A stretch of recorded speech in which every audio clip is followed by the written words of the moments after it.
You're standing in a medieval marketplace, watching a merchant carefully unwrap what he claims is the most valuable substance on earth.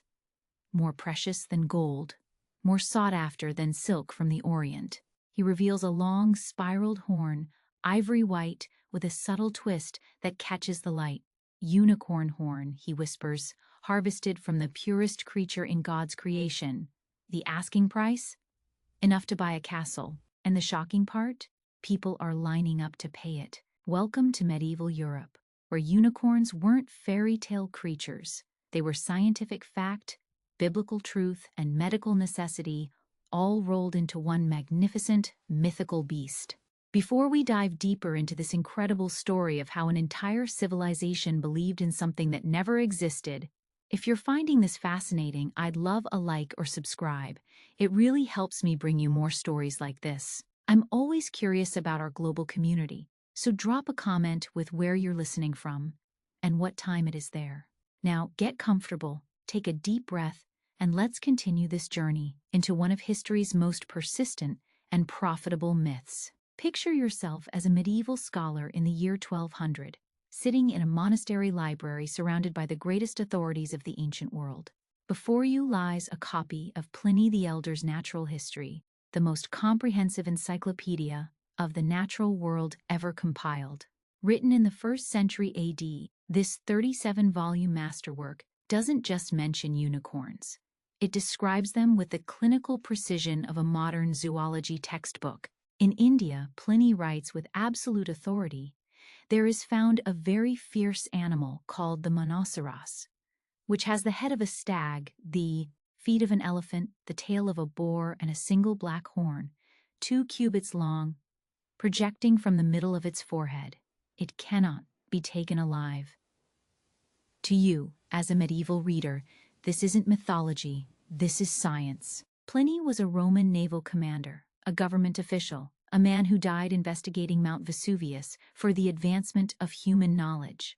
Why would such a serious scholar lie about something he could observe firsthand? But Pliny's account was just one thread in an intricate tapestry of ancient testimony that would prove nearly impossible to unravel. The story actually begins centuries earlier, with Ctesias of Cnidus, a Greek physician who served at the Persian court around 400 BC. Ctesias claimed to have gathered his information directly from Indian sources, writing detailed accounts of wild asses as large as horses, and larger with single horns on their foreheads. These horns, he reported, were white at the base, black in the middle, and red at the tip, and anyone who drank from a cup made from such a horn would be protected from poison, epilepsy, and other ailments. Ctesias wasn't writing fantasy. He was attempting serious ethnographic and zoological documentation. As a physician in the Persian court, he would have encountered travelers, merchants, and diplomats from across the known world, including India. When these sources described strange animals with medicinal horns, Ctesias had every reason to believe them and pass their accounts along to Greek readers hungry for knowledge about distant lands. The Greek philosopher Aristotle, writing in the 4th century BC, added his own authoritative voice to the growing corpus of unicorn literature. In his History of Animals, Aristotle mentions single-horned animals alongside his descriptions of elephants, rhinoceroses, and other exotic creatures. Crucially, Aristotle distinguished between animals with divided hooves that had 2 horns and those with solid hooves that had single horns, creating what seemed like a natural law that would later be used to support unicorn existence. But Aristotle went further than mere description. His systematic approach to natural philosophy established principles for understanding animal morphology that medieval scholars would later apply to unicorns. If horses had solid hooves and therefore should have single horns according to Aristotelian principles, then the unicorn represented not an impossible creature, but a logical extension of natural law. Medieval readers didn't see this as speculation. They saw it as scientific deduction from established principles. The Roman authors who followed built upon these Greek foundations with increasing elaboration and apparent certainty. Aelian, writing in the 3rd century AD, provided detailed behavioral descriptions of unicorns, claiming they were solitary creatures. that fought fiercely when threatened but could be approached safely only during mating season, when they were distracted by romantic pursuits. He described their horns as black and capable of growing to enormous sizes, with medicinal properties so potent that Indian rulers used them to test food and drink for poison. Julius Solinus, whose collection of memorable things became one of the most copied geographical texts of the medieval period, synthesized earlier accounts while adding his own embellishments. He described unicorns as creatures of extraordinary speed and ferocity, impossible to capture alive because they would rather die than submit to human control. This characterization would prove crucial for later Christian interpretations, as it established the unicorn as a creature whose capture required supernatural intervention rather than mere hunting skill. The ancient world's fascination with unicorns wasn't limited to classical authors.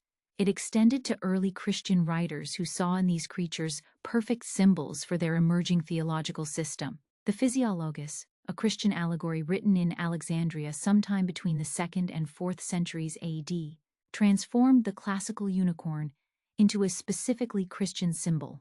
According to this influential text, the unicorn could only be captured when it laid its head in the lap of a virgin, prefiguring Christ's incarnation through the Virgin Mary. This Christian interpretation didn't reject the classical accounts. It built upon them, treating the pagan descriptions of unicorn behavior as divinely inspired foreshadowing of Christian truth.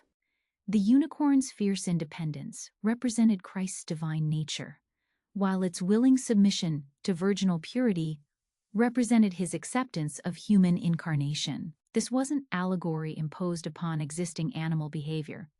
Medieval Christians believed they were discovering the spiritual significance that God had built into creation. The beginning. The transmission of these ancient texts through the collapse of the Western Roman Empire and into medieval Europe created additional layers of authority and credibility. Monastery libraries preserved classical works not as historical curiosities, but as living repositories of essential knowledge. When a medieval monk copied Pliny's description of unicorns, he wasn't just preserving ancient literature, he was maintaining access to crucial information about God's creation that might be needed for theological reflection, medical practice, or natural philosophical investigation. The process of manuscript transmission also introduced subtle but significant changes to the original texts. Scribes occasionally corrected details that seemed inconsistent with other authorities, or added explanatory notes that gradually became incorporated into the main text.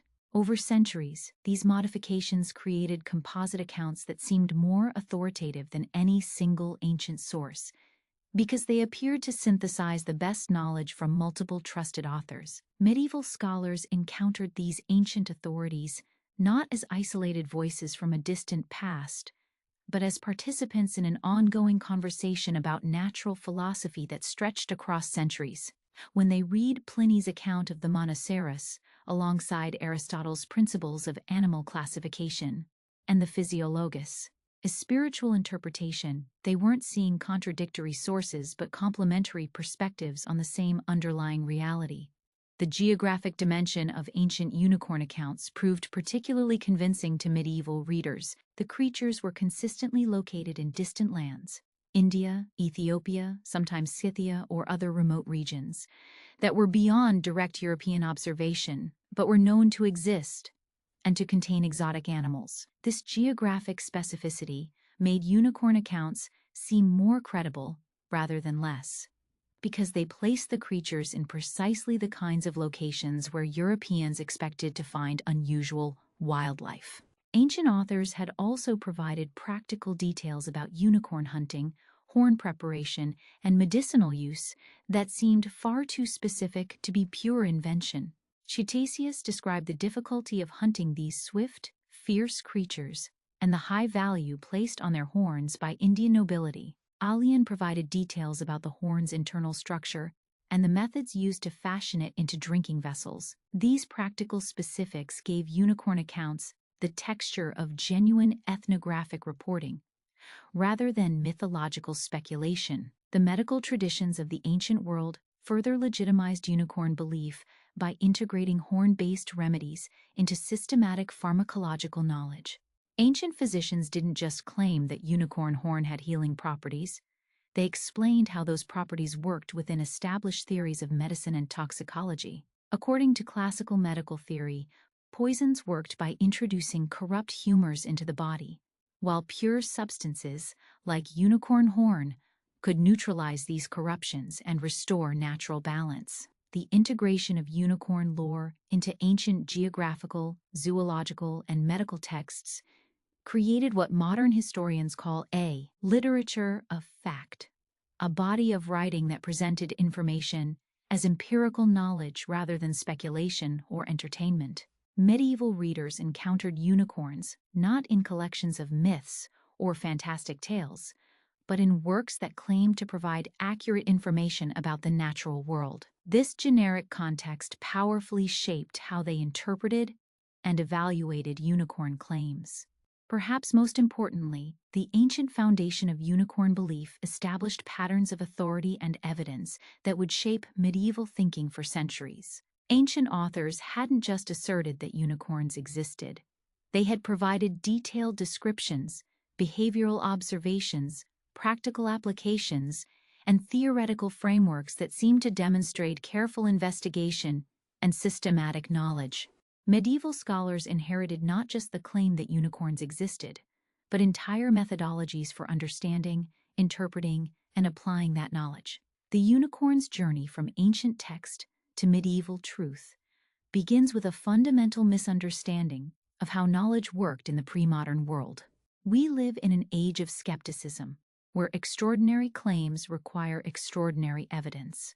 But medieval Europe operated on a completely different epistemological framework, one based on authority, tradition, and the interconnectedness of all knowledge under God's divine plan. The ancient world had given medieval scholars not just one source for unicorns, but dozens of mutually reinforcing accounts that seemed to confirm each other's accuracy.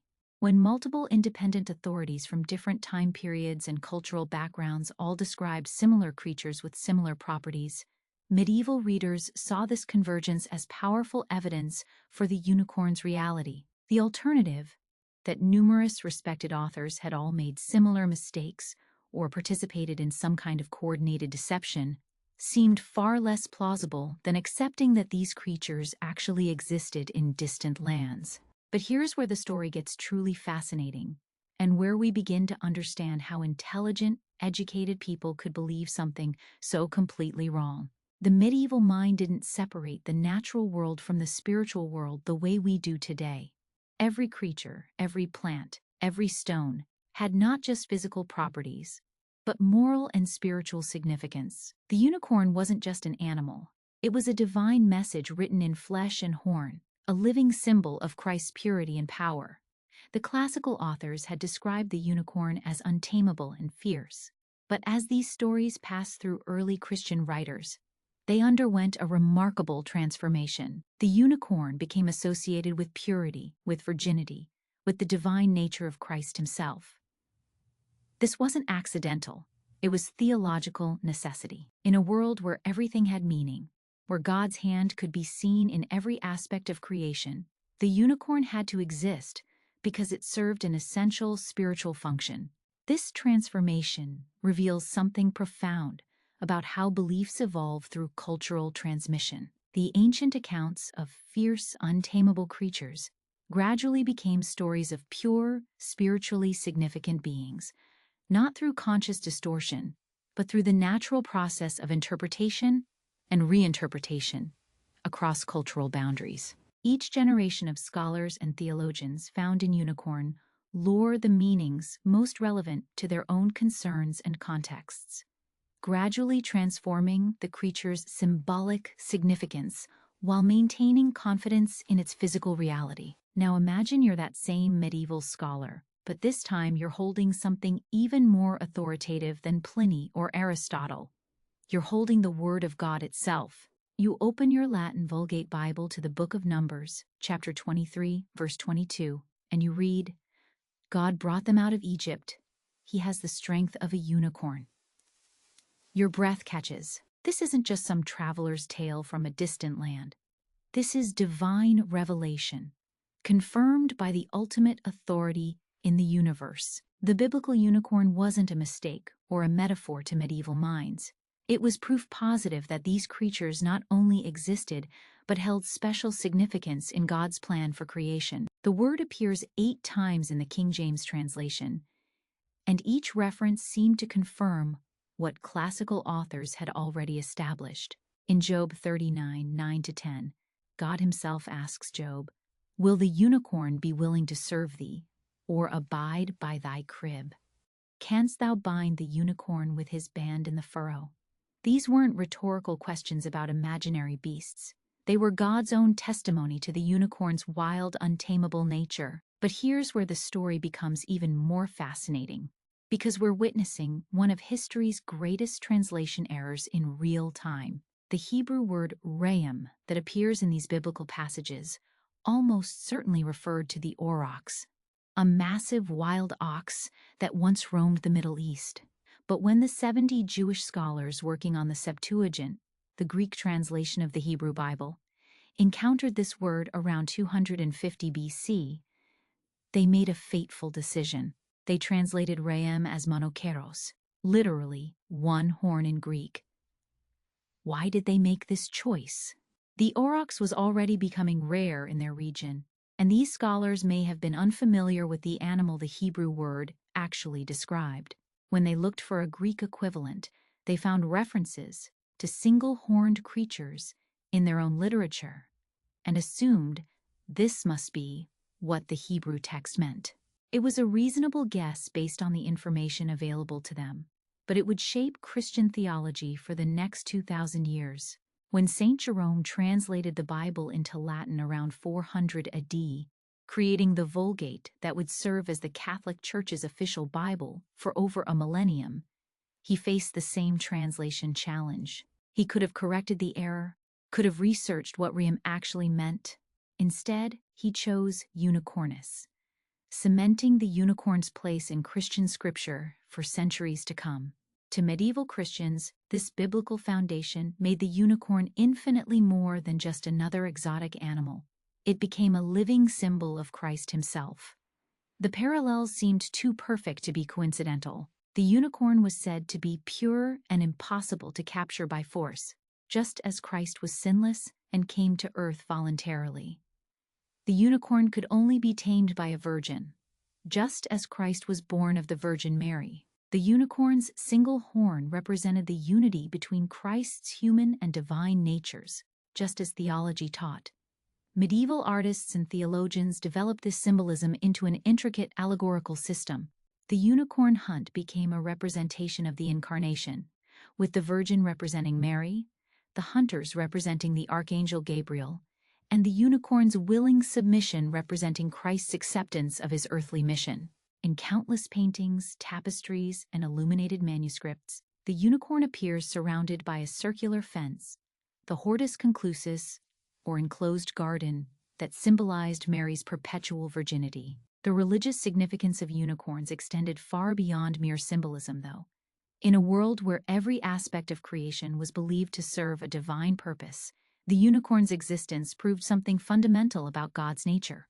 A God who could create such a creature, pure, powerful, beautiful, and untamable, except by innocence itself, was clearly a God of infinite creativity and perfect design. The unicorn's very existence was an argument for faith, a physical manifestation of spiritual truths that strengthened believers' confidence in the entire Christian worldview. Medieval bestiaries, the illustrated books that served as both natural history and moral instruction, invariably included unicorns alongside lions, eagles, and other real animals, but with extended commentary on their spiritual significance. The Physiologus, a Christian allegory written in Alexandria around the 2nd century AD, established the template that would be followed for centuries, describe the animal's physical characteristics, explain its behavior, then reveal the moral or theological lesson it taught. According to these texts, the unicorn's horn possessed miraculous properties that went far beyond the natural world. It could detect poison by changing color or causing poisoned liquid to bubble and foam. It could purify water contaminated by serpents or other venomous creatures. Most importantly, it could cure any disease and neutralize any toxin. Powers that clearly paralleled Christ's ability to heal the sick and absolve sin. This religious framework created a self-reinforcing system of belief that was nearly impossible to challenge. To question the unicorn's existence wasn't just to dispute natural history. It was to question biblical authority, Christian tradition, and the very nature of God's creation. Any medieval scholar brave enough to suggest that unicorns didn't exist would be implying that the Bible contained errors, that centuries of Christian theologians had been wrong, and that God's creation was less marvelous than believers thought. The unicorn had become so deeply embedded in Christian culture that its existence was no longer a question. It was an article of faith. And in medieval Europe, faith wasn't just personal belief. It was the foundation of knowledge itself. Step into the mind of a 13th century university student at Paris or Oxford, and you'll enter a world where knowledge worked in ways that seem almost alien to modern thinking. You're studying natural philosophy, what we would call science, but your textbooks aren't based on observation and experimentation. Instead, they're compilations of ancient authorities, biblical passages, and logical deductions from accepted principles. The question isn't, what can we observe?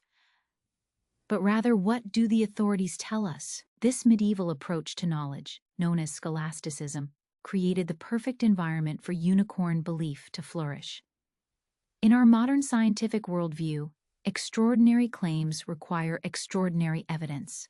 But in the medieval system, extraordinary claims required extraordinary authority, and the unicorn had that in abundance.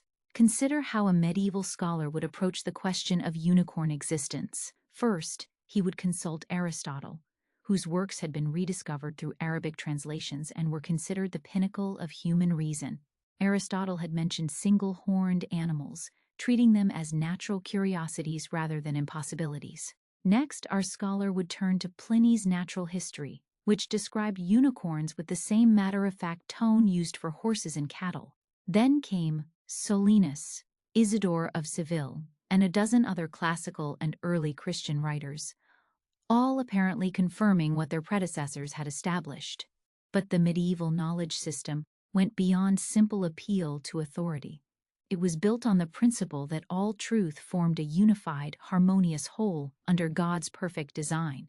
This meant that information from different sources, biblical, classical, observational, should all point toward the same conclusions. When ancient naturalists, Christian theologians, and biblical texts all seemed to confirm the unicorn's existence, medieval scholars saw this convergence as powerful evidence for its truth.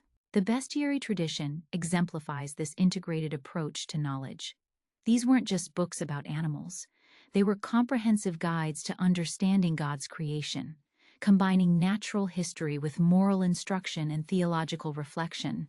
The Aberdeen Bestiary, created around 1200, devotes several illuminated pages to the unicorn, describing its appearance, behavior, and spiritual significance, with the same authoritative tone used for lions, bears, and other familiar creatures. What's crucial to understand is that medieval scholars weren't passive recipients of ancient wisdom.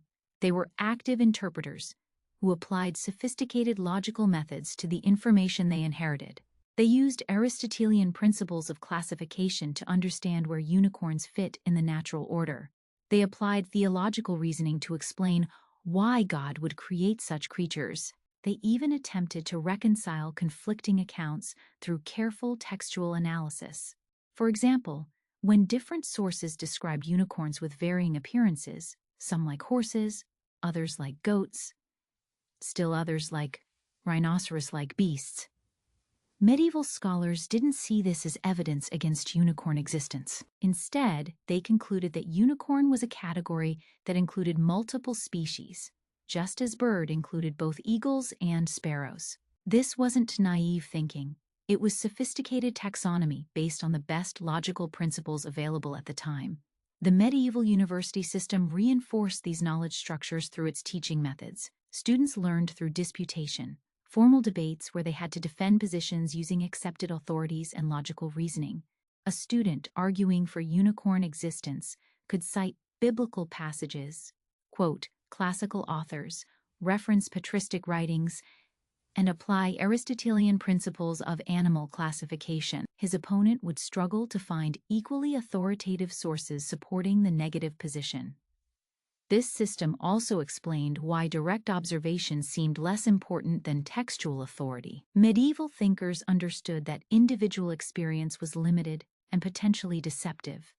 A person might spend their entire life in Europe without seeing an elephant, but that didn't mean elephants didn't exist. The authorities had access to knowledge from across the known world and throughout history. Surely their collective testimony was more reliable than any individual's limited experience. The geographic isolation of medieval Europe actually strengthened unicorn belief rather than weakening it. Since unicorns were said to live in distant lands like India or Ethiopia, the fact that Europeans never encountered them locally didn't disprove their existence. It simply confirmed their exotic nature. This geographic displacement meant that unicorn belief could persist indefinitely without being tested against direct observation. Medieval scholars also had a sophisticated understanding of rarity in nature. They knew that some animals, like certain precious gems or exotic spices, were extremely rare and found only in specific locations. The unicorn's rarity didn't make it implausible. It made it precious. In fact, the more difficult unicorns were to find, the more this confirmed their special status as creatures of extraordinary purity and power. The integration of unicorns into medical and pharmacological texts further legitimized their existence within the medieval knowledge system. University-trained physicians prescribed unicorn horn for various ailments, not based on superstition, but on logical deduction from accepted principles. If unicorns were pure creatures with divine associations, it followed logically that their horns would have purifying and healing properties. This wasn't folk medicine. It was learned medicine based on the best theoretical frameworks available. Perhaps most importantly, the medieval knowledge system was designed for stability rather than innovation. Unlike modern science, which values novel discoveries and paradigm shifts, medieval scholarship valued consistency with established truth. Questioning fundamental assumptions wasn't seen as intellectual courage. It was seen as arrogance, a prideful rejection of the wisdom accumulated by centuries of great minds. This conservative approach to knowledge meant that once unicorns became established in the scholarly canon, they became almost impossible to dislodge. Each generation of scholars inherited unicorn belief as part of a comprehensive worldview that had been tested, refined, and confirmed by their predecessors. To reject unicorns would require rejecting not just one isolated belief, but an entire system of understanding that encompassed natural philosophy, theology, medicine, and moral instruction. The medieval knowledge system created what we might call an epistemic trap, a situation where false beliefs become so deeply embedded in a culture's way of understanding the world that they become almost impossible to correct through rational argument alone. The unicorn wasn't just a mistaken belief. It was a logical conclusion drawn from premises that medieval people had every reason to accept as true. #physical evidence and the narwhal trade. Imagine walking into the treasury of a medieval king and seeing what appears to be undeniable proof that unicorns exist. There, mounted in a place of honor, is a horn, long, spiral, ivory white, and unlike anything you've ever seen. It's 8 feet long, perfectly straight except for the elegant twist that spirals from base to tip, and it glows with an almost supernatural luster. The king's treasurer explains that this single horn cost more than a small army, that it can detect poison, cure disease, and neutralize any toxin known to man. This isn't legend or theory. This is physical evidence, right before your eyes. Welcome to one of history's most successful cases of mistaken identity, a confusion that made fortunes, influenced medicine for centuries, and provided what seemed like irrefutable proof that unicorns walked the earth. Those magnificent spiral horns weren't from unicorns at all. They were narwhal tusks, harvested from the icy waters of the North Atlantic by Inuit hunters who had no idea their catch would fuel Europe's most lucrative wildlife trade. The narwhal, or Monodon monoceros, literally one tooth, one horn, is one of nature's strangest creations. This Arctic whale develops a single spiraled tusk that can grow up to 10 feet long, jutting straight forward from the left side of its upper jaw.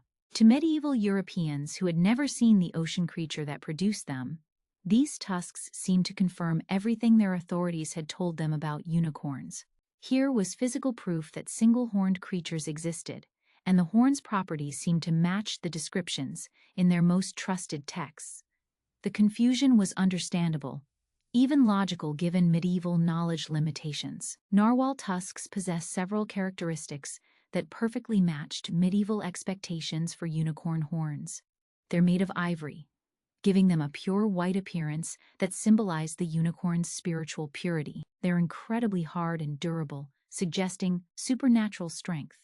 Most importantly, they're rare. Narwhals live in Arctic waters that medieval Europeans never visited, making the tusks exotic enough to command astronomical prices. But the story of how these Arctic whale teeth became Europe's most precious medical commodity reveals a trade network of breathtaking complexity and deception. The journey began in the frigid waters around Greenland, where Inuit hunters had developed sophisticated techniques for hunting narwhals over thousands of years. These indigenous peoples understood narwhal behavior intimately, how the whales migrated with the seasons, where they surfaced to breathe when they were most vulnerable to hunters with harpoons. For the Inuit, narwhals provided essential resources for survival in one of Earth's harshest environments. The meat supplied protein and vitamins crucial for preventing scurvy during long Arctic winters. The blubber provided oil for lamps and heating. The skin, rich in vitamin C, served as a dietary supplement that prevented malnutrition. The tusks, while valuable, were primarily useful as tools and trading goods rather than objects of mystical reverence. The first Europeans to encounter narwhal tusks were Norse settlers who established colonies in Greenland around 985 AD. These Viking colonists, led by figures like Eric the Red, found themselves in regular contact with Inuit populations who were willing to trade narwhal tusks for European goods, iron tools, wooden items, grain, and other products unavailable in the Arctic. The Norse settlers quickly recognized the tusks' potential value in European markets, but they had every incentive to maintain mystery about their true origin. When Norse traders brought narwhal tusks back to Europe, they told stories that carefully obscured the tusks' aquatic origins. They described finding the horns in remote northern lands, sometimes claiming they came from creatures glimpsed in distant forests or discovered dead after harsh winters. These stories weren't outright lies. They were strategic ambiguities that allowed European buyers to interpret the horn's origins in ways consistent with their existing beliefs about unicorns. The transformation of narwhal tusks into unicorn horns reveals the medieval approach to authentication and verification. When presented with these magnificent spiral horns, European scholars and merchants didn't question their unicorn origins because the tusks perfectly matched classical descriptions. The spiral twist matched accounts in ancient texts. The ivory composition suggested purity and spiritual significance. The enormous size indicated creatures of supernatural power. Every observable characteristic supported the conclusion that these were indeed the legendary horns described by classical authorities. The economic implications were staggering. A complete narwhal tusk could sell for more than its weight in gold, making it one of the most valuable substances in medieval commerce. The price wasn't just based on rarity, it reflected the horn's supposed magical properties and the enormous risks associated with obtaining it. Buyers weren't just purchasing exotic decoration, they were investing in what they believed was the most powerful medicine available to humanity. The medical applications of unicorn horn revealed the sophisticated theoretical frameworks that medieval physicians used to understand therapeutic substances. According to classical medical theory, diseases were caused by imbalances in the body's humors: blood, phlegm, yellow bile, and black bile. Poisons worked by introducing corrupt humors that disrupted the natural balance necessary for health. Unicorn horn, as a substance of perfect purity, could theoretically neutralize any corruption and restore natural harmony. But medieval physicians went beyond general theoretical claims to develop specific protocols for unicorn horn administration. They prescribed different dosages for different conditions, created elaborate preparation methods that supposedly enhanced the horn's potency, and developed diagnostic techniques for determining when unicorn horn treatment was appropriate. These weren't random folk remedies. They were systematic medical practices based on the best theoretical understanding available at the time. The horn's supposed ability to detect poison created an entire industry around toxicology testing. Wealthy nobles, constantly fearful of assassination attempts, would have narwhal tusk shavings dissolved in their wine or food to neutralize any poison present. The fact that narwhal ivory is chemically inert meant it typically showed no dramatic reaction to potentially poisonous substances. But this lack of visible effect was interpreted as proof that the horn had successfully neutralized the poison. This created a perfect logical trap where the absence of evidence became evidence of success. If someone drank wine treated with unicorn horn and didn't die from poison, the horn had obviously worked. If they did die, then either the horn was fake or the poison was too powerful for even unicorn horn to neutralize. There was no outcome that could definitively disprove the horn's effectiveness within the medieval conceptual framework. The authentication of unicorn horns became increasingly sophisticated as the trade expanded and prices rose. Merchants developed elaborate tests supposedly designed to distinguish genuine unicorn horn from inferior substitutes. They would place suspected horn fragments near poisonous substances and watch for color changes, bubbling, or other reactions that might indicate the horn's purifying power. They examined the spiral patterns, measured the horn's dimensions, and analyzed their weight and texture. These authentication procedures weren't arbitrary. They were based on specific claims about unicorn horn properties found in classical and medieval texts. Genuine unicorn horn was supposed to be perfectly straight except for its spiral twist, to have a specific density and hardness, and to exhibit particular behaviors when exposed to various substances. The fact that high-quality narwhal tusks consistently met these criteria reinforced European confidence that they were dealing with authentic unicorn remains. The geographic distribution of unicorn horns reveals the medieval luxury goods market's complexity and reach. Complete horns were typically owned by royalty, major church institutions, or extremely wealthy merchants who could afford the astronomical prices. Fragments and powdered horn circulated more widely, allowing middle-class buyers to access unicorn medicine at more affordable prices. Even small shavings commanded premium prices that put them beyond most ordinary people's reach. Royal collections competed to acquire the finest specimens, turning unicorn horn ownership into a form of international prestige competition.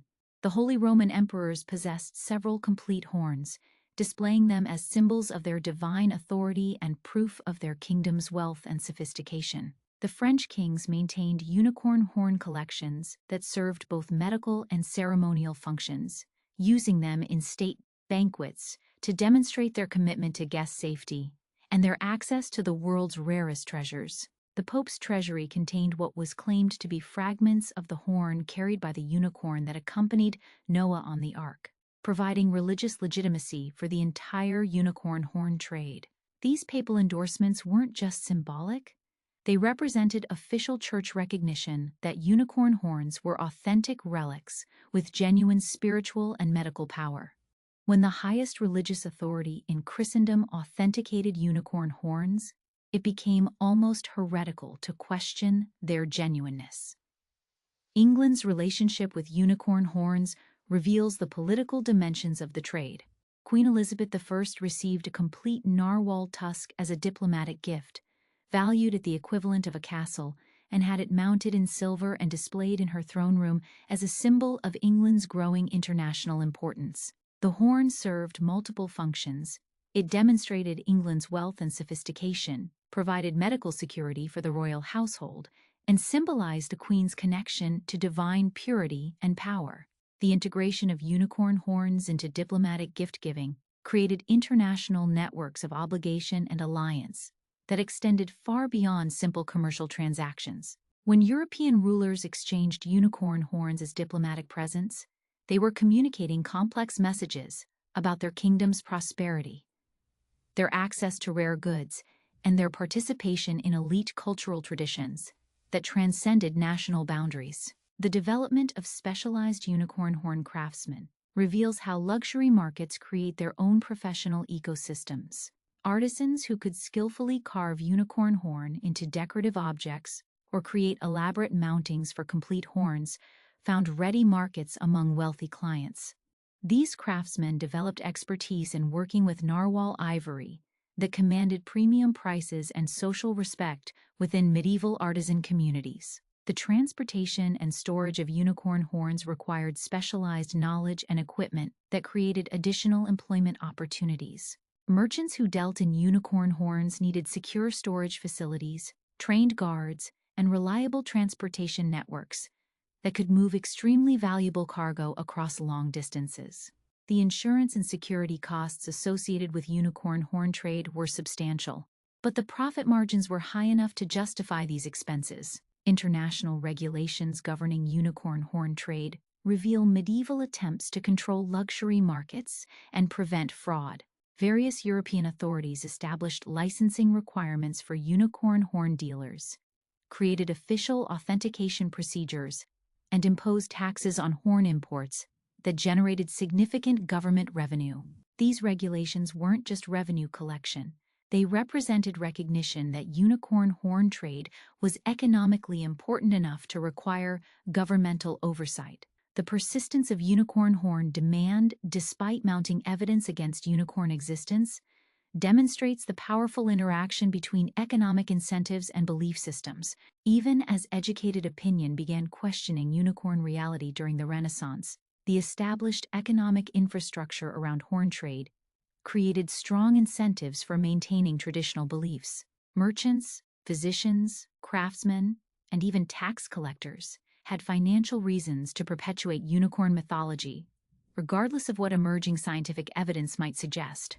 The gradual decline of unicorn horn prices during the 17th and 18th centuries parallels the decline of unicorn belief among educated Europeans. As scientific investigation began revealing the horn's true origin and questioning their medical efficacy, demand gradually decreased and prices fell. However, the transition wasn't immediate or complete. Some unicorn horn trade continued well into the modern period, sustained by customers who either rejected new scientific theories or maintained traditional beliefs despite changing intellectual fashions. The narwhal tusk trade represents one of history's most successful examples of a natural product being completely misidentified and misunderstood for centuries.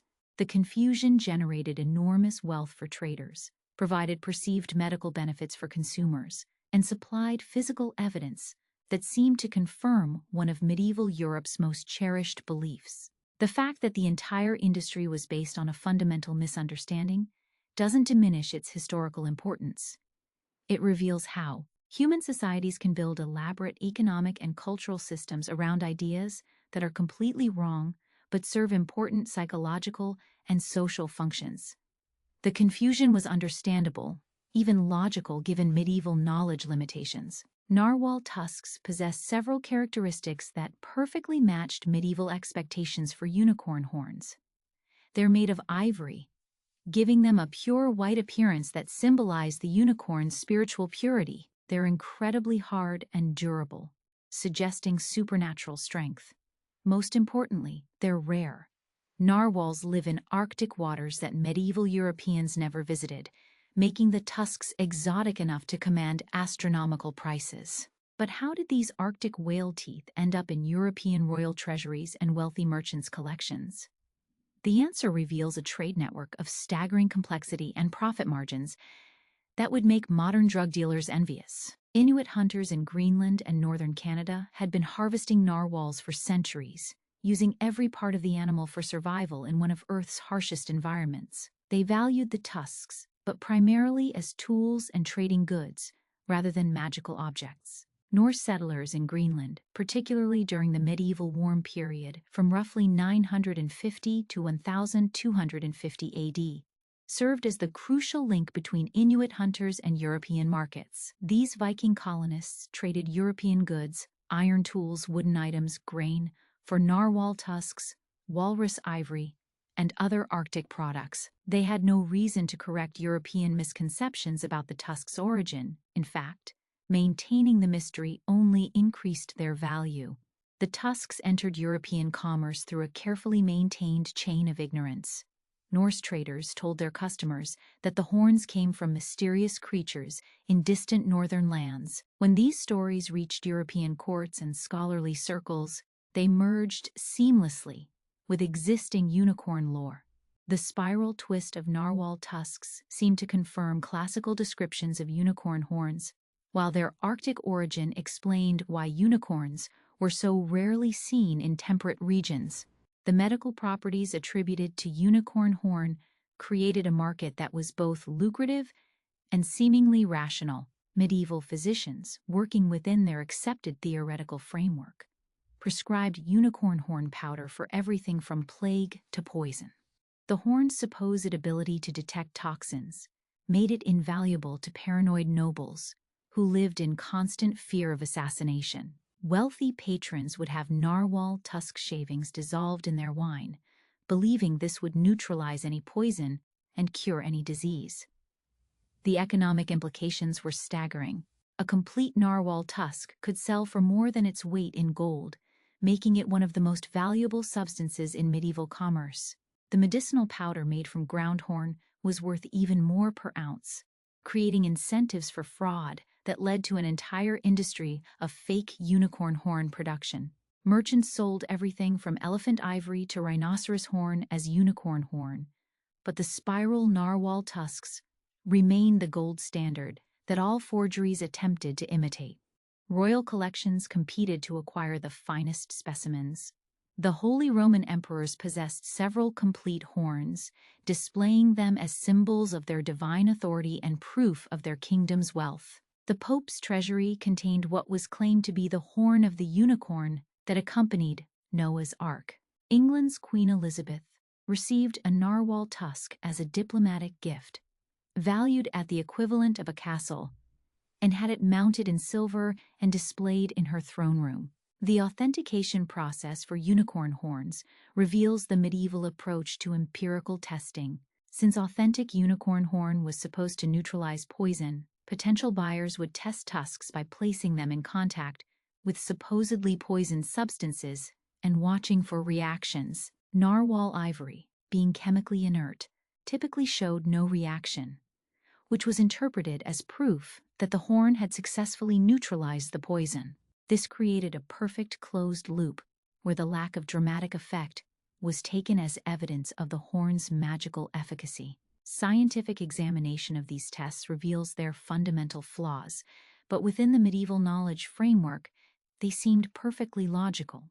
If a substance was known to be poisonous and a unicorn horn didn't react to it, then the horn must have neutralized the poison. The absence of evidence became evidence of success, a logical trap that reinforced belief rather than challenging it. The Church's role in legitimizing unicorn horn trade cannot be understated. Many of the most valuable specimens were housed in cathedral treasuries, displayed alongside religious relics, and treated with similar reverence. The Bishop of Bayeux possessed a horn that was said to have belonged to the unicorn that blessed Christ during his ministry. The Abbey of Saint-Denis in Paris claimed to own fragments of the horn carried by the unicorn in Eden before the fall. These religious connections served multiple functions. They provided spiritual legitimacy for what was essentially a luxury goods market, justified the enormous prices by connecting them to divine power, and created a secondary market in horn fragments that could be sold to less wealthy buyers who still wanted access to unicorn medicine. The integration of narwhal tusks into European pharmacopoeias represents one of history's most successful cases of placebo medicine becoming institutionalized. University-trained physicians prescribed unicorn horn with complete confidence, and patients reported remarkable recoveries that seemed to confirm the treatment's efficacy. Modern medical understanding explains these successes through placebo effects, misdiagnosis, and the natural course of diseases that often resolve themselves. But medieval medicine had no framework for understanding these alternative explanations. The Narwhal tusk trade created its own mythology and cultural infrastructure. Merchants specialized in unicorn horn acquisition, developed expertise in judging quality, authenticity, and potency. They created grading systems that distinguished between horns from different types of unicorns: young versus old, male versus female, captured versus naturally deceased. These distinctions had no basis in reality, since all the horns came from the same species of Arctic whale. But they allowed merchants to justify different price points and cater to customers with varying budgets and needs. The trade's success also demonstrates how physical evidence can be misinterpreted when it fits within existing belief systems. Medieval Europeans weren't being irrational when they concluded that narwhal tusks proved unicorn existence. They were making logical inferences based on the best information available to them. The spiral tusks matched classical descriptions, their rarity confirmed the creature's elusive nature, and their supposed medicinal properties aligned with theological expectations about divine creation. This wasn't a simple case of medieval gullibility, but rather a sophisticated example of how evidence can be interpreted to support pre-existing beliefs. The same cognitive processes that led medieval people to see narwhal tusks as unicorn horns continue to operate in modern contexts, where people regularly interpret ambiguous evidence in ways that confirm their existing worldviews. Picture yourself in the court of a medieval noble, surrounded by tapestries that tell stories without words. The walls are alive with images of knights and ladies, of hunts and feasts, of courtly love and noble deeds. And there, woven into silk and thread with painstaking detail, you see unicorns everywhere, not hidden in corners or relegated to minor decorative roles, but featured prominently as symbols of everything this aristocratic world values most: purity, nobility, spiritual power, and untamable grace. The famous unicorn tapestries, housed today in the Metropolitan Museum of Art, represent just one example of how deeply unicorn imagery penetrated medieval European culture. Created around 1500, these 7 magnificent tapestries tell the story of a unicorn hunt in intricate detail. But they not just decorative objects, they're cultural artifacts that reveal how completely unicorns had been integrated into the medieval worldview. In these tapestries, the unicorn isn't portrayed as a mythical creature from distant lands, but as a natural part of the medieval landscape. The artists included accurate depictions of local European flora and fauna alongside the unicorn, suggesting that educated viewers saw no fundamental difference between unicorns and other exotic animals they might never encounter personally, but knew to exist through authoritative sources. The social function of unicorn imagery extended far beyond mere decoration. In a society where literacy was limited and most people learned through visual media, these artistic representations served as educational tools that reinforced cultural beliefs about purity, nobility, and divine order. A peasant who couldn't read Pliny or biblical commentaries could still understand the moral lessons embedded in unicorn imagery displayed in churches, noble houses, and public spaces. The unicorn hunt became a particularly powerful metaphor that served multiple social functions simultaneously. On one level, it represented the pursuit of spiritual purity and the difficulty of achieving true holiness. The fact that only a virgin could capture a unicorn reinforced medieval values about chastity and sexual purity, particularly for women. On another level, the hunt symbolized the relationship between earthly power and divine authority. Nobles could pursue the unicorn, but only through virtue could they hope to capture it. Courtly romance literature embraced unicorn symbolism as a way to explore the complex relationships between love, desire, and spiritual transcendence. In medieval romance narratives, the unicorn often appears at crucial moments to test characters' purity, or to serve as a guide toward higher spiritual understanding. These stories weren't just entertainment, they were moral instruction disguised as adventure tales, teaching audiences about the proper relationship between earthly desire and spiritual aspiration. The heraldic use of unicorns reveals how these creatures functioned as symbols of political and social authority. Noble families incorporated unicorns into their coats of arms to communicate their commitment to virtue and their connection to divine power. The Scottish royal arms famously featured unicorns as supporters, creatures powerful enough to uphold the crown but pure enough to serve divine authority. When Scotland united with England, the unicorn was retained alongside the English lion, creating a symbolic balance between power and purity that persists in British heraldry to this day. Medieval wedding customs incorporated unicorn symbolism as a way to bless marriages and ensure fertility while maintaining proper moral boundaries. Wealthy families commissioned unicorn imagery for wedding gifts, marriage chests, and bedroom decorations. The unicorn's association with both purity and fertility, seemingly contradictory qualities, made it perfect for representing the medieval Christian ideal of marriage as a sacred institution that sanctified sexual relationships while maintaining their spiritual dimension. The guild system that dominated medieval economic life adopted unicorn imagery for professions associated with purity and precision. Goldsmiths, who worked with precious metals, used unicorn symbols to advertise their integrity and skill. Physicians incorporated unicorn imagery into their professional seals to emphasize their commitment to healing and their access to the most powerful medical substances available. Even merchants dealing in exotic goods used unicorn imagery to suggest the authenticity and potency of their wares. Religious art integrated unicorns so completely into Christian iconography that many believers saw them as practically canonical. The Annunciation was frequently depicted with a unicorn representing Christ approaching the Virgin Mary, creating visual narratives that reinforced theological concepts about the Incarnation. These weren't subtle allegories requiring scholarly interpretation.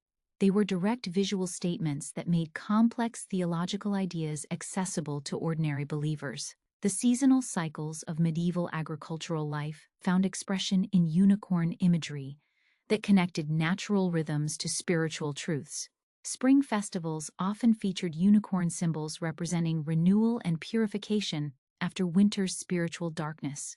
Harvest celebrations incorporated unicorn imagery to give thanks for God's provision and to pray for continued fertility in the coming year.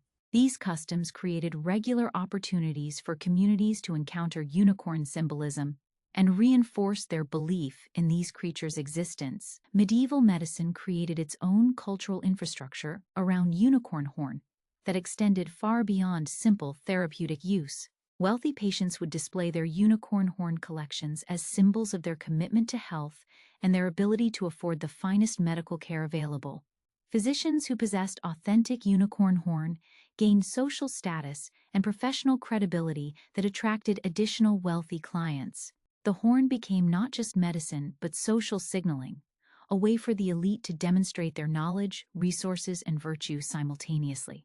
The tournament culture that dominated medieval aristocratic entertainment incorporated unicorn imagery as a symbol of the highest chivalric ideals. Knights competing in tournaments often wore unicorn emblems to communicate their commitment to courtly virtues and their worthiness to compete for noble ladies' favor.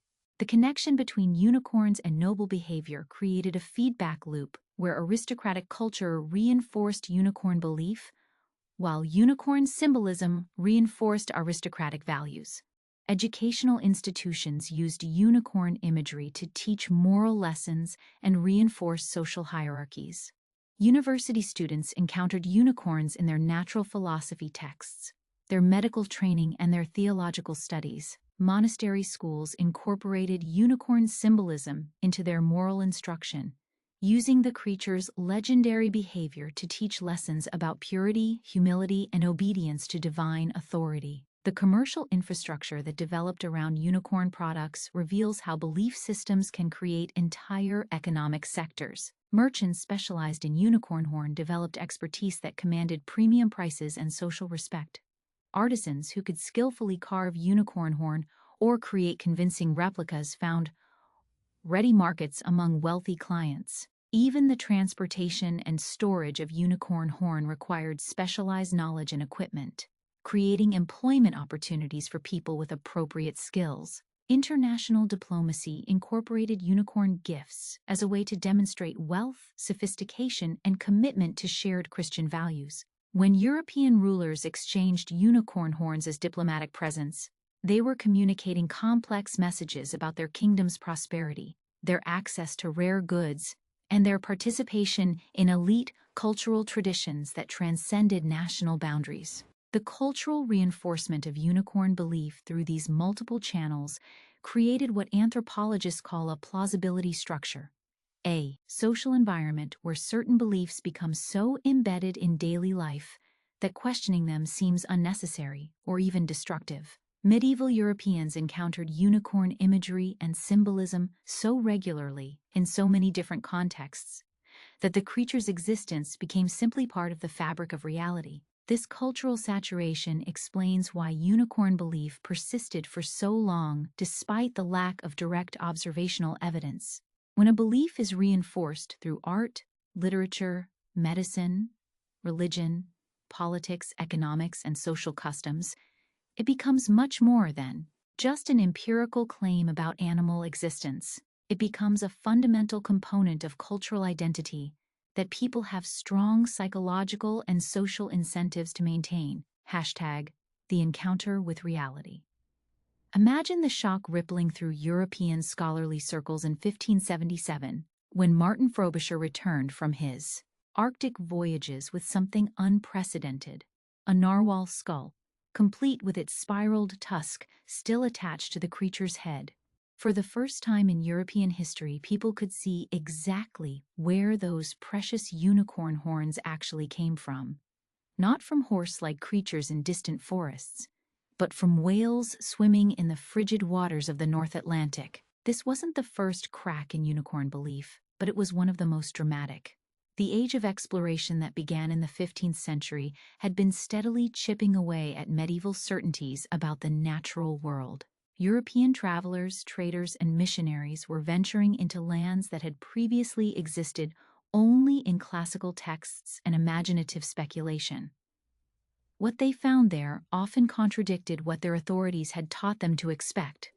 The psychological impact of these discoveries on European intellectuals cannot be overstated.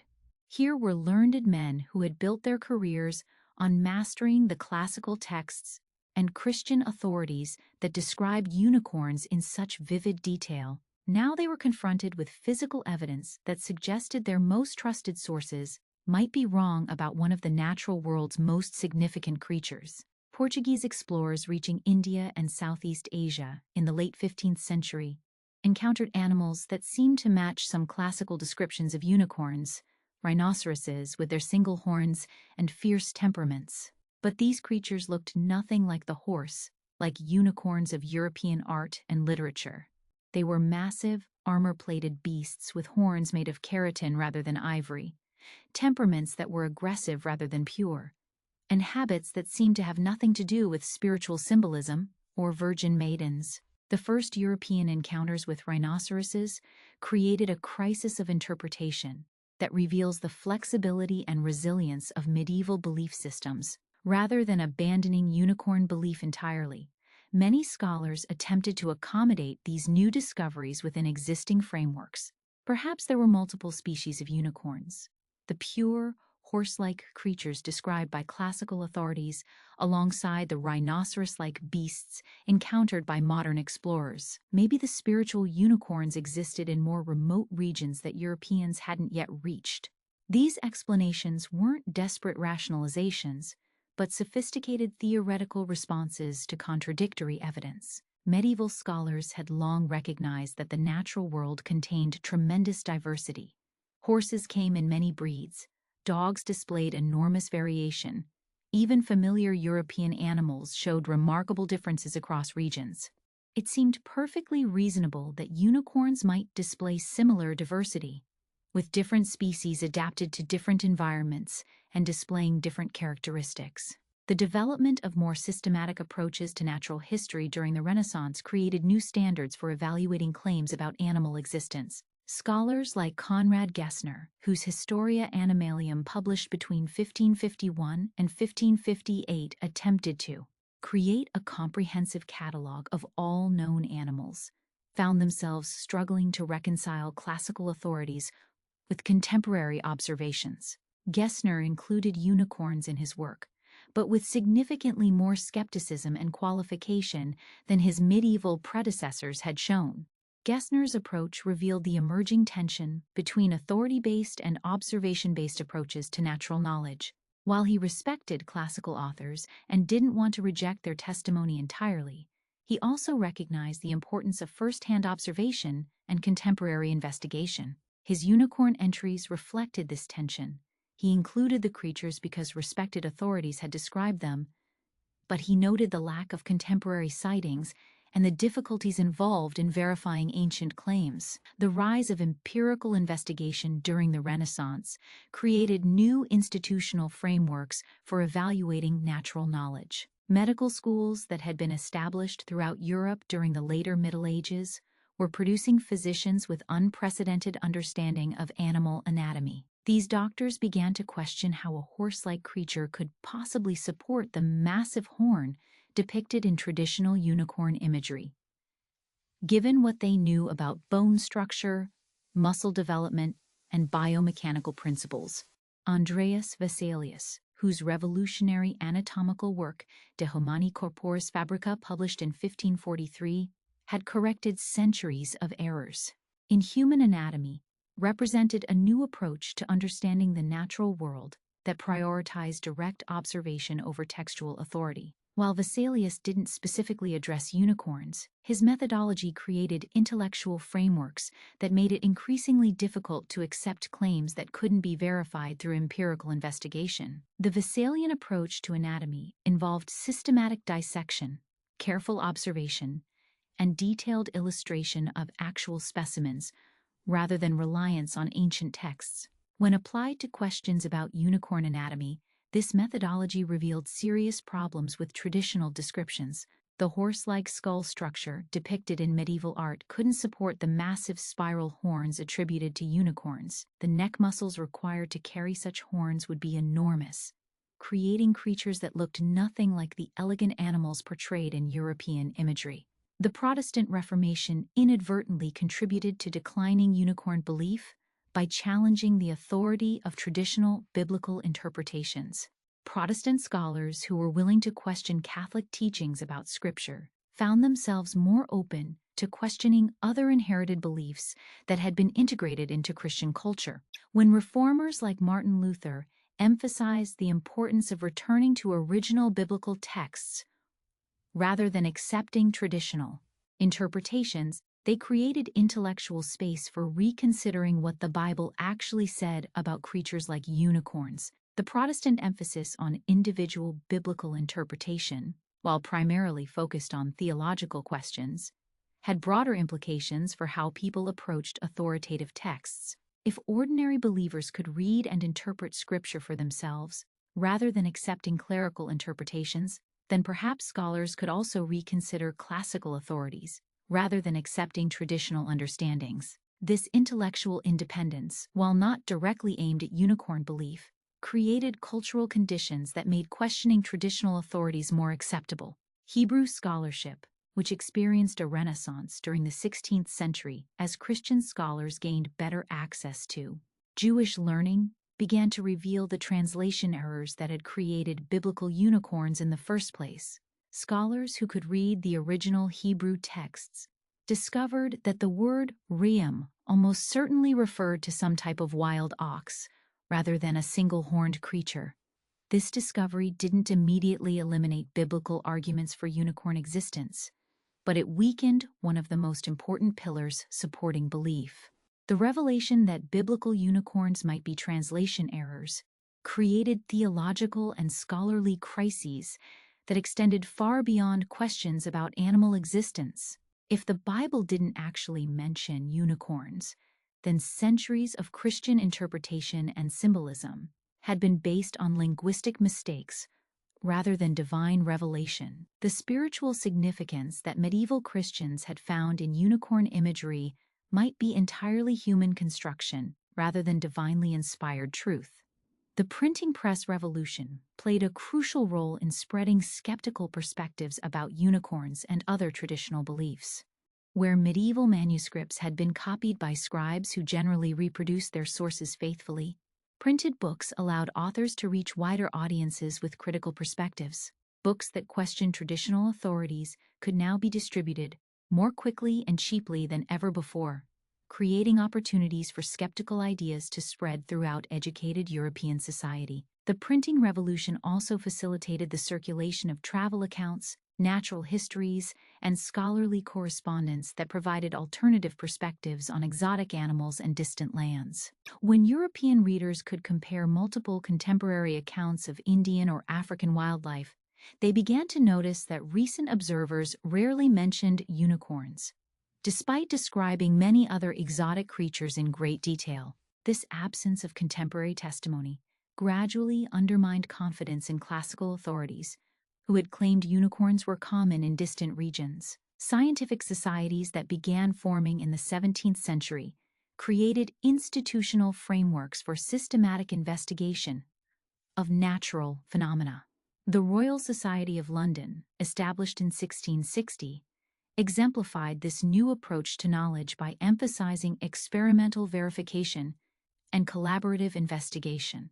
Members of these societies began applying rigorous empirical methods to claims about unicorns and other extraordinary creatures, generally finding insufficient evidence to support their existence. The Royal Society's approach to natural investigation involved careful documentation of experiments, systematic collection of observations, and critical evaluation of evidence according to established methodological principles. When society members investigated unicorn horn properties, they discovered that the substances being sold as unicorn horn showed no special ability to detect poison or cure disease beyond what might be expected from placebo effects or misdiagnosis.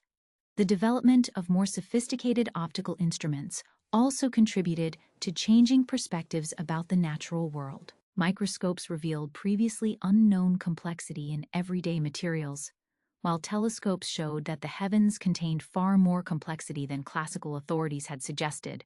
These instruments created a new appreciation for the importance of careful observation and measurement in understanding natural phenomena, while also revealing how much classical authorities had missed about both terrestrial and celestial realms. Microscopic examination of supposed unicorn horn revealed that the material was actually ivory, with characteristics identical to other known ivory sources. The spiral structure that had seemed so distinctive was simply the pattern of growth rings common to all ivory-producing animals. Chemical analysis showed no unusual properties that might account for the medicinal benefits attributed to unicorn horn. These investigations didn't immediately convince everyone, but they provided skeptics with empirical ammunition for challenging traditional beliefs. International communication networks that developed during the early modern period allowed scholars from different regions to compare their observations and challenge each other's conclusions. When naturalists from various European countries began corresponding regularly about their discoveries, it became increasingly difficult to maintain beliefs that weren't supported by consistent observational evidence from multiple sources. The expansion of global trade routes also brought Europeans into contact with a much wider range of exotic animals than their medieval predecessors had known. Merchants, missionaries, and colonial administrators sent back detailed descriptions and sometimes specimens of creatures from Africa, Asia, and the Americas. These expanding catalogs of known animals made it increasingly apparent that unicorns were conspicuously absent from regions where classical authorities had claimed they were common. The economic implications of declining unicorn belief were significant for the merchants, physicians, and craftsmen who had built their livelihoods around unicorn horn trade. As educated customers became more skeptical about unicorn horn's authenticity and efficacy, demand began to decline, forcing these professionals to find alternative products and services. The transition wasn't immediate or complete, but it represented a fundamental shift in how European society approached questions about the natural world. Some merchants attempted to maintain their businesses by offering alternative explanations for their products' origins. Instead of claiming their horns came from unicorns, they might describe them as coming from rare Arctic creatures or exotic whale-like animals. These new explanations weren't necessarily more accurate, but they avoided the increasingly problematic claims about unicorn existence while maintaining some of the mystery and rarity that justified premium prices. Religious authorities found themselves in increasingly difficult positions as unicorn belief declined. The creatures had become so deeply integrated into Christian symbolism and theological instruction that questioning their existence seemed to threaten important spiritual truths. Some religious leaders attempted to maintain unicorn symbolism while acknowledging that the creatures might not exist literally, arguing that their spiritual significance transcended questions about physical reality. The theological response to declining unicorn belief reveals the complex relationship between religious truth and empirical knowledge that emerged during the early modern period. Some Christian thinkers argued that biblical and spiritual truths didn't depend on the literal existence of every creature mentioned in Scripture or used in Christian symbolism. Others maintained that questioning unicorn existence undermined biblical authority and threatened the entire foundation of Christian belief. The persistence of unicorn belief in popular culture, even as educated opinion turned against it, reveals the complex relationship between scholarly knowledge and folk belief. Many ordinary Europeans continued to accept unicorn existence long after university-trained intellectuals had become skeptical, creating a growing divide between learned and popular perspectives on the natural world. This divide between elite and popular opinion about unicorns reflects broader patterns in the relationship between formal education and traditional culture during the early modern period. As universities and scientific societies developed new approaches to understanding the natural world, they increasingly diverged from popular beliefs that remained rooted in medieval traditions and authorities. The gap between learned and folk knowledge would continue to widen throughout the early modern period. The gradual transformation of unicorn belief from accepted fact to discredited superstition took place over several centuries and involved complex interactions between empirical discovery, institutional change, and cultural transformation. Different aspects of unicorn belief declined at different rates through different mechanisms. The medical use of unicorn horn probably declined faster than artistic and literary representations, while religious symbolism persisted longest of all.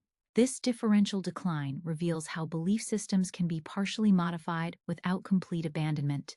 European culture found ways to preserve valuable aspects of unicorn tradition, the artistic beauty, symbolic richness, and moral teachings, while gradually abandoning empirical claims about unicorn existence. This selective preservation allowed unicorns to maintain cultural relevance, even after their biological reality had been rejected. The encounter with reality that destroyed unicorn belief reveals important truths about how knowledge systems evolve and how even the most deeply held beliefs can be transformed when they come into conflict with empirical evidence. It also demonstrates the crucial role that institutions, technologies, and social networks play in either supporting or undermining particular ways of understanding the world. The death of unicorn belief wasn't just an intellectual event. It was a social and cultural transformation that required new institutions, new technologies, and new forms of communication to accomplish. Standing in the ruins of one of history's most persistent and profitable delusions, we're left with profound questions about human nature, knowledge, and the stories we tell ourselves about the world. The medieval belief in unicorns wasn't just a curious historical footnote, it was a comprehensive system of understanding that shaped medicine, theology, art, politics, and commerce for over 1,000 years. Its rise and fall offers crucial insights into how human societies construct reality and why even the most intelligent people can believe things that seem obviously false in retrospect. The unicorn's journey from classical curiosity to medieval certainty to modern mythology reveals the extraordinary power of authority-based knowledge systems. Medieval Europeans didn't believe in unicorns because they were gullible or primitive. They believed because their most trusted intellectual frameworks all pointed toward the same conclusion. When Aristotle, Pliny, the Bible, and centuries of Christian theologians all seemed to confirm unicorn existence, questioning that belief would have required rejecting the entire foundation of medieval learning. This authority-based approach to knowledge wasn't inherently inferior to modern empirical methods. It was simply based on different assumptions about how truth could be discovered and verified. Medieval scholars developed sophisticated logical methods for analyzing texts, reconciling contradictory sources, and drawing valid inferences from accepted premises. Their error wasn't in their reasoning process, but in their starting assumptions, particularly their trust in classical authors who had made mistakes about the natural world. The religious integration of unicorn belief demonstrates how spiritual and scientific understanding can become so intertwined that questioning one threatens the other. Medieval Christians didn't just believe unicorns existed. They believed unicorn existence proved important truths about God's nature, Christ's divinity, and the moral structure of creation. When empirical evidence began undermining unicorn belief, it challenged not just zoological claims, but fundamental theological concepts that had been built around unicorn symbolism. Modern parallel examples aren't difficult to find. Contemporary debates about climate change, evolution, vaccination, and other scientific topics often involve similar dynamics, where empirical claims become entangled with religious, political, or cultural identities. People resist changing their minds about scientific questions when doing so would require abandoning worldviews that give meaning and structure to their lives. The economic dimension of unicorn belief reveals how financial incentives can sustain false beliefs long after evidence begins mounting against them. The Narwhal tusk trade created entire industries that depended on maintaining unicorn mythology. Merchants, physicians, craftsmen, and even tax collectors had strong economic reasons to perpetuate beliefs that supported their livelihoods. These material interests didn't create unicorn beliefs, but they certainly helped sustain them against mounting skeptical pressure. Similar dynamics operate in modern contexts, where economic interests align with particular beliefs about health, environment, technology, or social policy. Industries that profit from maintaining certain public beliefs have strong incentives to fund research, lobby politicians, and create media content that supports their preferred narratives, regardless of what independent evidence might suggest. The cultural reinforcement mechanisms that sustain unicorn belief, art, literature, social customs, educational curricula, demonstrate how beliefs can become self-perpetuating through repetition. Symbolic integration. Medieval Europeans encountered unicorn imagery so regularly, in so many different contexts, that the creature's existence became part of their basic cultural literacy. Questioning unicorns would have meant rejecting a vast network of artistic, literary, and symbolic traditions that defined educated European identity. Contemporary media and educational systems create similar reinforcement mechanisms for various beliefs about politics, history, science, and social issues. When particular narratives become embedded in multiple cultural channels simultaneously, they can persist even when their factual foundations are questionable, because rejecting them would require abandoning too many other aspects of cultural identity. The geographic displacement of unicorn belief, the fact that unicorns were always said to live in distant lands where Europeans couldn't verify their existence, represents a classic strategy for maintaining unfalsifiable beliefs. By placing unicorns in India, Ethiopia, or other remote regions, medieval authorities made it impossible for ordinary Europeans to test unicorn claims through direct observation.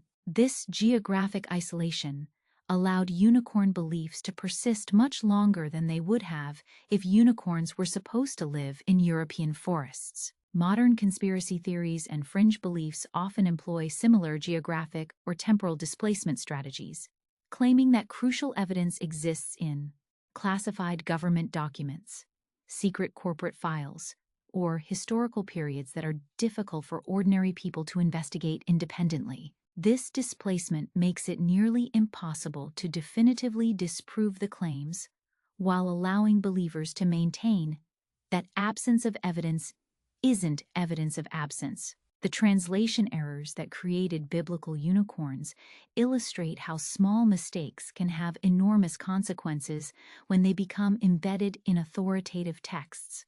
The Septuagint translators who rendered Reim as monokeros probably thought they were making a reasonable interpretation of an unfamiliar Hebrew word. They couldn't have anticipated that their guess would influence Christian theology for 2 millennia and contribute to one of history's most persistent zoological myths. Similar translation and interpretation errors continue to shape contemporary understanding of historical, religious, and scientific texts. Modern readers often assume that current translations and interpretations are definitive, but scholars regularly discover that crucial passages have been misunderstood. For decades or centuries, sometimes with significant implications for how we understand the past or make decisions about the present. The gradual decline of unicorn belief during the early modern period demonstrates how knowledge systems can change, but also how resistant they are to rapid transformation. Even when empirical evidence began undermining unicorn existence, the belief system had become so complex and culturally integrated that it took centuries to fully collapse. Different aspects of unicorn belief, medical, religious, artistic, commercial, declined at different rates and through different mechanisms. This gradual transformation pattern appears in many contemporary contexts where established beliefs encounter contradictory evidence. Scientific paradigms, political ideologies, religious doctrines, and cultural practices rarely change quickly or uniformly, even when facing substantial empirical challenges. Instead, they tend to evolve through complex processes of accommodation, reinterpretation, and partial abandonment that can extend over decades or generations. The persistence of unicorn symbolism in modern culture, long after educated opinion rejected unicorn existence, reveals the difference between literal and metaphorical truth. Contemporary people can appreciate unicorn imagery for its aesthetic and symbolic value without believing that unicorns actually existed.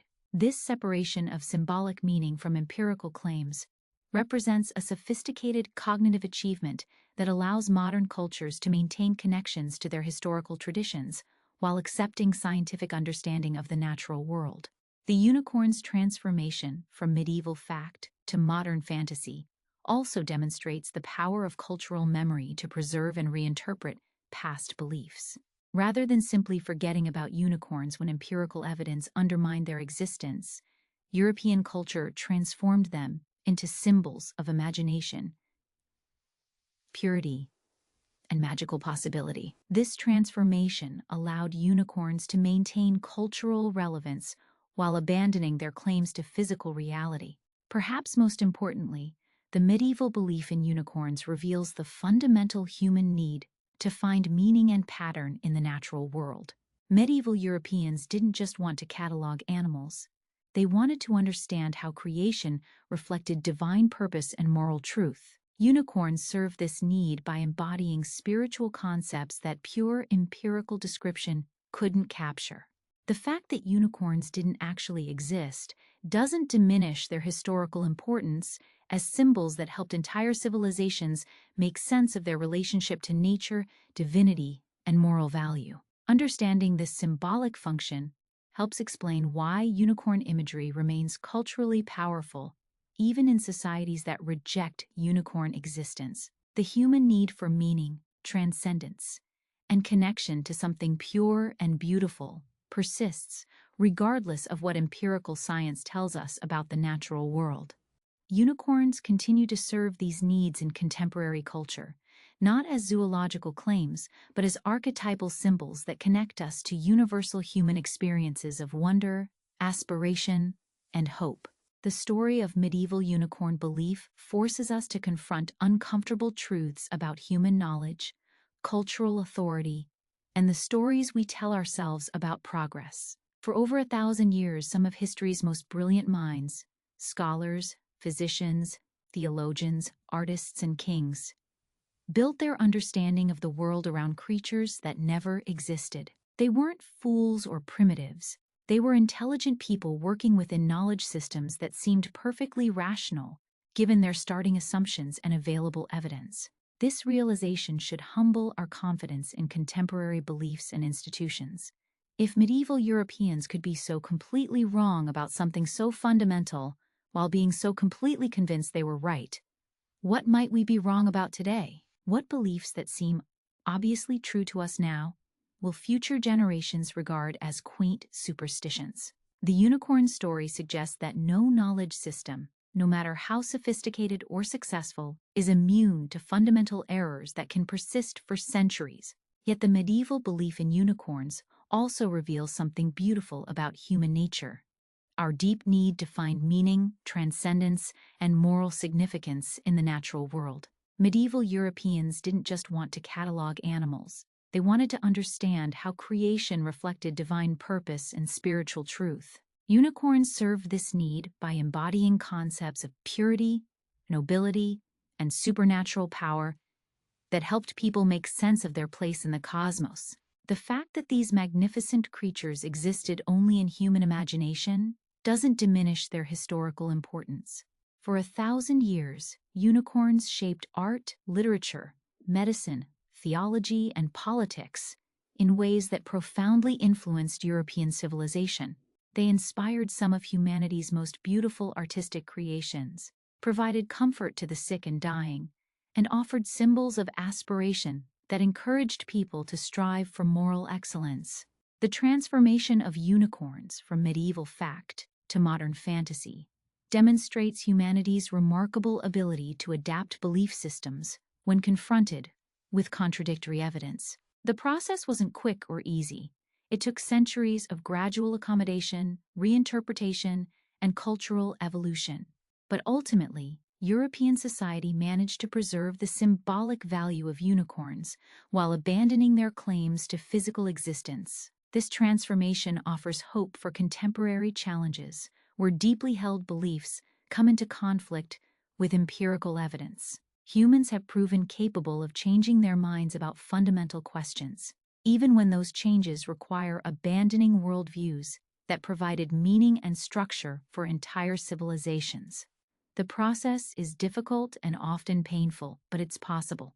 The unicorn's journey also reveals the crucial importance of institutions, technologies, and social networks in either supporting or undermining particular ways of understanding the world. Medieval unicorn belief was sustained by universities, churches, trade networks, and cultural traditions that all reinforced the same basic conclusions. When exploration, printing, scientific societies, and improved communication began providing alternative frameworks for understanding nature, unicorn belief gradually collapsed. This institutional dimension suggests that changing contemporary beliefs requires more than just presenting better evidence. It requires building alternative institutional frameworks that can support new ways of understanding while meeting the same human needs that existing systems serve. Simply debunking false beliefs isn't enough. We must also provide meaningful alternatives that offer comparable sources of meaning, community, and identity. Perhaps most importantly, the medieval belief in unicorns reminds us that human knowledge is always embedded in larger systems of meaning that transcend empirical claims about physical reality. Medieval Europeans believed in unicorns not just because they thought such creatures physically existed, but because unicorns served essential functions in their comprehensive worldview. They provided symbols for spiritual concepts, supported medical practices, justified social hierarchies, and offered connections to divine purpose that pure materialism couldn't supply. Modern societies face similar challenges in balancing empirical accuracy with human needs for meaning, transcendence, and moral guidance. We may no longer believe in unicorns, but we continue to need symbols, stories, and institutions that help us understand our place in the universe and our obligations to each other. The unicorn story suggests that these needs are fundamental to human nature and can't be satisfied by empirical knowledge alone.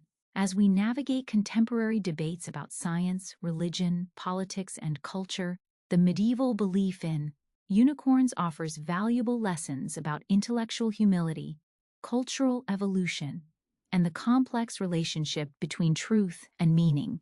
It reminds us that knowledge systems are human creations that serve human purposes, that even the most sophisticated beliefs can be fundamentally mistaken, and that changing our minds often requires transforming entire networks of institutions and cultural practices. The unicorn's legacy persists not because medieval people were right about these creatures' existence, but because they were right about something deeper: the human need for beauty, transcendence, and moral significance in our understanding of the world. Whether unicorns existed physically matters less than whether they existed meaningfully, and by that measure, they were among the most real creatures in medieval European culture. In our own age of rapid technological change and cultural transformation, we would do well to remember both the power and the fragility of human knowledge systems. Like our medieval predecessors, we are intelligent people working within frameworks that seem perfectly rational given our starting assumptions and available evidence. Like them, we may be completely wrong about things we consider obviously true. And like them, we need beliefs and institutions that serve not just our desire for empirical accuracy, but our deeper needs for meaning, community, and moral guidance. The unicorn teaches us that knowledge without wisdom, facts without meaning, and truth without beauty are insufficient for human flourishing. Medieval Europeans may have been wrong about unicorns' physical existence, but they were right to insist that pure materialism couldn't satisfy the full range of human needs and aspirations. As we build knowledge systems for the future, we must find ways to honor both empirical accuracy and the deeper truths that make life worth living. The story of why medieval people believed in unicorns is ultimately a story about us, about how humans construct meaning, maintain beliefs, and adapt to new evidence. It's a story that should inspire both humility about our current knowledge and confidence in our ability to grow, change, and create better understanding of ourselves and our world. The unicorns may have been imaginary, but the human capacity for wonder, creativity, and transformation that created them is beautifully, persistently real.